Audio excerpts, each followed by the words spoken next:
Welcome to today's lecture on tenses. Tenses are a fundamental aspect of grammar that help us understand the timing of actions.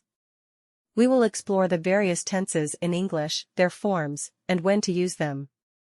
What are tenses? Tenses indicate the time of an action or event.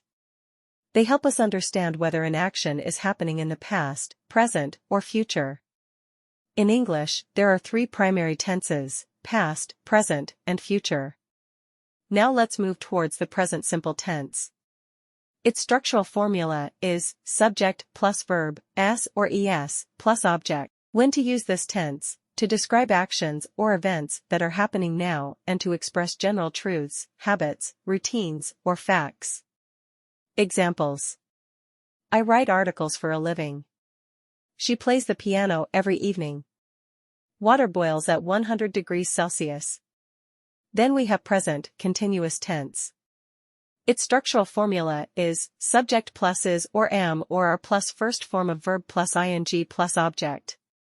Let us see when this tense can be used.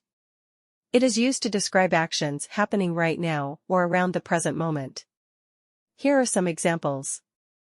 They are watching a movie right now. I am writing this lecture at the moment. She is studying for her exams today. Coming towards present perfect tense. The structural formula is subject plus has/have plus third form of verb plus object. This tense is used to connect the past to the present, indicating that an action was completed at an unspecified time. For example, I have traveled to several countries in my life. She has never eaten sushi before. They have already finished their homework. Then we have present perfect continuous tense. Its structural formula is subject plus has/have plus been plus first form of verb plus ing plus object. Let us see when to use this tense. It is used to describe actions that started in the past and have continued up to the present or actions that have just stopped. For example, he has been working at the company for 5 years. I have been reading this book since last week. They look tired because they have been jogging for an hour. Then we have past simple tense. The structural formula is subject plus second form of verb plus object, and it is used to describe actions or events that happened in the past and are now complete. For example, she walked to the store yesterday. They played soccer last weekend. I visited Paris last summer. Moving to the next tense, that is past continuous tense.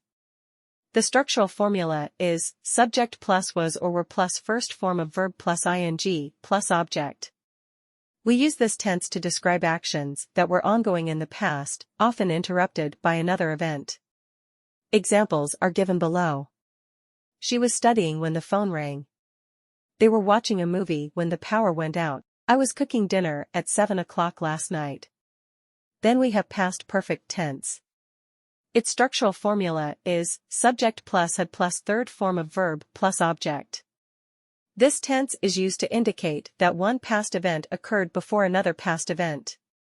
For example, by the time I arrived, they had already eaten dinner. She felt relieved because she had finished her project. Before the show started, he had bought tickets. Now, we have past perfect continuous tense. The structural formula is subject plus had been plus first form of verb plus ing plus object. It is used to describe actions that were ongoing in the past and continued up to a certain point. For example, he was tired because he had been working all day. They were sweaty because they had been running in the sun. She had a sore throat because she had been shouting at the concert. Let us move to the future simple tense. The structural formula is subject plus will plus first form of verb plus object. This tense is used to describe actions that will be ongoing in the future. Examples are given are. She will go to the party tomorrow. I will visit my grandparents next weekend. They will finish the project by Friday. Then we have the future continuous tense.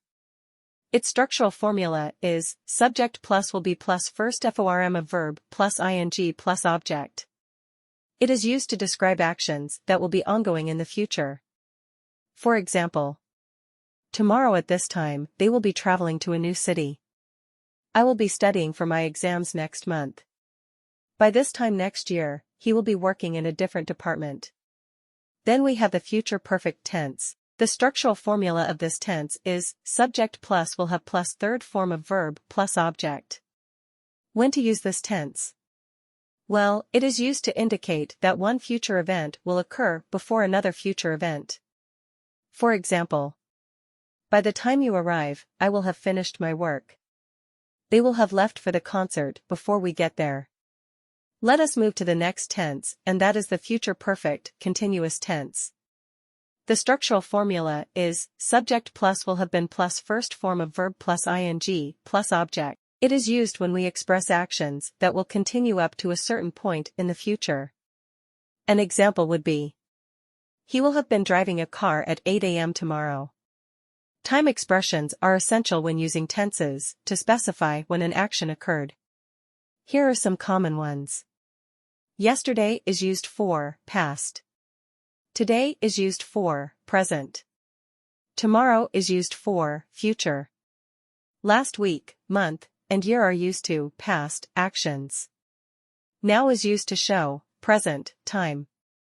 Next week, next month, and next year are used to express future time. Already is used for present perfect. For and since are used for present perfect continuous or past perfect continuous. In a moment is used in future continuous expressions. All day, all night are used in continuous tenses. Let us conclude our lecture for today with some points. Tenses are crucial for conveying the timing of actions in English. Practice and familiarity with these tenses are essential for effective communication. Understanding tenses will improve your writing and speaking skills in English.